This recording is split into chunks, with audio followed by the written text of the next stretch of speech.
Coming up, the new food trends of 2012. The new way to do comfort foods. Our dietitian shows us how to spice up our old favorites. From Fox 13, the most powerful name in local news. Last year, there were more than 1.5 billion food and recipe websites, and the most popular food search words. Search words. Thank you. Cookies, chicken, chili, slow cooker, and pork chops. Yes, I know. Despite all of the food trends that everyone talks about, we still seem to go back to the basics. Yeah. And that was in descending order. Out of 1.5 billion searches, cookies was the top search word. You know our old buddy, Ruggiero, author, dietitian, expert at all of this, and she's here to help us talk about food trends in 2012. How you doing? Happy New Year. I'm doing well. Happy New Year. I know beautiful. I haven't seen you in a while. Thank you so much. Well, yeah, in 2012, we might see a few more healthful food trends. Okay. But basically, it's about French fries, it's about noodles, it's about grilled cheese, but everything takes on a little bit of a different guise. Okay. You start. Let's talk about the first trend. I call it prescriptive eating. We're going to see more foods marketed to us for their benefits. For example, this food cures that ailment. And in America today, there are in every household, there's someone with a chronic disease, whether it's joint pain, muscle pain, high cholesterol, heart disease. So people are going to tell you, eat kale for their anti-cancer properties. Eat processed tomato products for their anti-cancer properties. Processed. Tomatoes are one food that's not necessarily better for you raw. Okay. When they're processed, the lycopene in the tomato becomes more bioavailable. And if you cook the processed tomato product, like tomato paste that you put in a chili or you put in a pasta sauce, you cook it with olive oil, the lycopene is that much more bioavailable. Okay. Yes. Good. And then ginger, a great antibacterial. So you're going to see things like that when you go into the yogurt aisle. You've already seen the yogurt aisle expanding. Probiotic and all of that. Greek yogurt, high protein, low sugar. Right. So I call it prescriptive eating, grains. It's all about 2012. We got to work fast here. Let's talk about this. High food prices are still a problem. So people are going to be eating more low-cost foods like beans and legumes, and meats like chuck and pork shoulder. And this is lamb shoulder. So don't forget about cuts like that. But these are great ingredients to make healthy meals, and they're very easy on your wallet. Your mortar and pestle. My mortar and my pestle. This represents the flavor craze of 2012. You're going to go out to a restaurant, it could be a chain, and eat a chipotle grilled chicken sandwich with, you know, dill seasoning. I mean, you're going to think there's a madman in the kitchen playing with spices, but chefs are going to have flavors clash on purpose. Okay. So look for that chicken sandwich with the tarragon mayo. It's coming. Okay, what's here? Alternatives for breads. People are getting bored with bread. What's next? Well, arepas, very, very popular in Latin America. We're going to see sandwiches made between arepas instead of bread. Waffles, rice cakes, tostones, very, very popular in Latin American countries. They're basically twice fried smashed plantains. I like anything that's twice fried. Oh, yes. I'm with you. All right, they're absolutely delicious. In the little time we have left. Grilled cheese is the new hamburger. And I was just at a restaurant the other day, and there it was, grilled cheese. But this grilled cheese has stepped it up a notch. We've got honey and aged cheddar.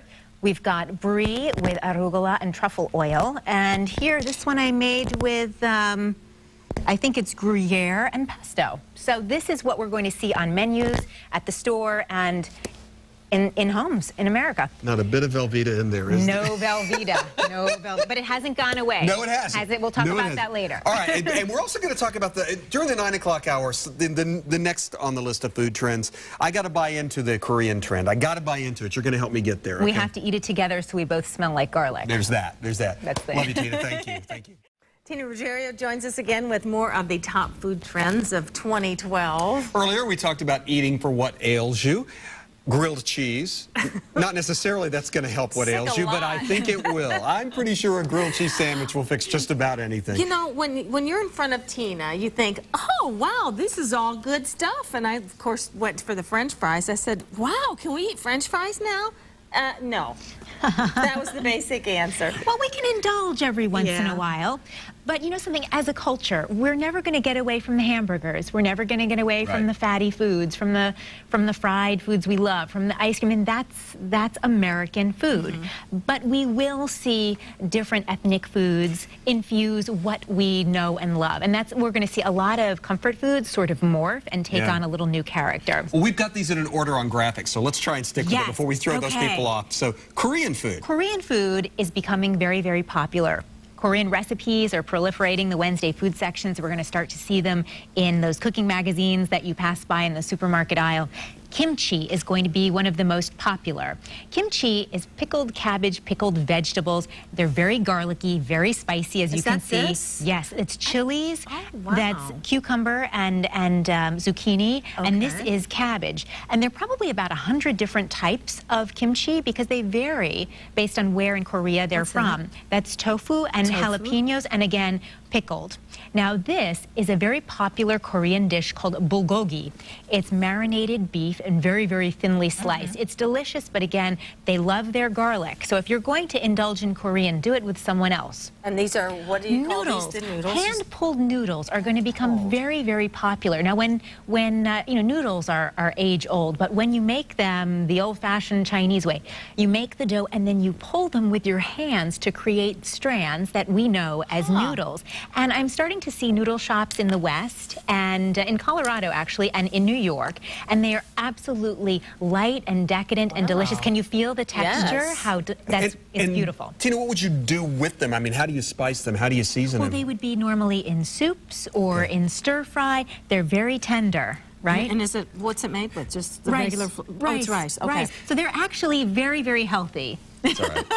It's all right. But you have some stuff going in a helpful direction. Okay. All right. Year of the potato. 2012, Year of the Potato. You're going to go into restaurants and see French fry menus where you can pick the cut, the shape, the texture, the dipping sauce. They're going to be a la carte dipping sauces. And when it comes to the spuds, you're going to see menus that allow you to choose the mix-ins and the dipping sauces that you pour on or enjoy with your potato. So not always will they be fried. Not and of course, will be like that. Mac and cheese is never going away. But you know what? We're sort of bored with gastro nostalgia now. We're tired of our mac and cheese. We're tired of our meatloaf. We're tired of our comfort foods. But we want to spice it up a little bit. Yes, like you.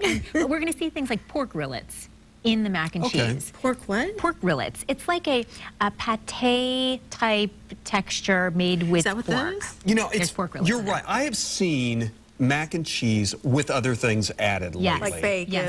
And bacon is not going away. Bacon is here to stay. Good. What are all these foods? That was the last segment. This it was. was. Oh, okay, And sorry. then on the end, though, beer gardens are going to boom everywhere. If you have a restaurant that has an empty parking lot, backyard, a rooftop that's unused, it's going to change into a beer garden. It's going to be all about beer. But again, you have to watch your portions. I mean, a beer here, a beer there, a beer last night is not that big a deal. No big deal. I mean, I eat probably everything on this table, but I don't do it every day. Right. So we can enjoy the trends, but, you know, keep an eye on how much we're eating and exercise. And watch your portion control. That is always... One good thing about fiery foods, though, they do speed up your metabolism. Hot spices on a consistent basis. Is this considered a serving? This would be about a half a cup of vegetables. Yeah, there are 3 servings of vegetables there. This is going to be a hard sell on me. This one's going to be a hard sell. What do you mean? I've never been that into the Korean food. I'm going to have to. Oh, with the noodles and everything? Yeah, I'm going to have to work on that. I'm there. You and I There are a lot of options. There's seafood, there's chicken. If you don't want to do the spicy, garlicky, there are more mild options. Check it out. Give it a try. All right, I'll give it a just for you. Just have an open mind. Be careful about the cabbage. Yes. And then come into work the next day. There's that. There's that. And the garlic. And you and the garlic.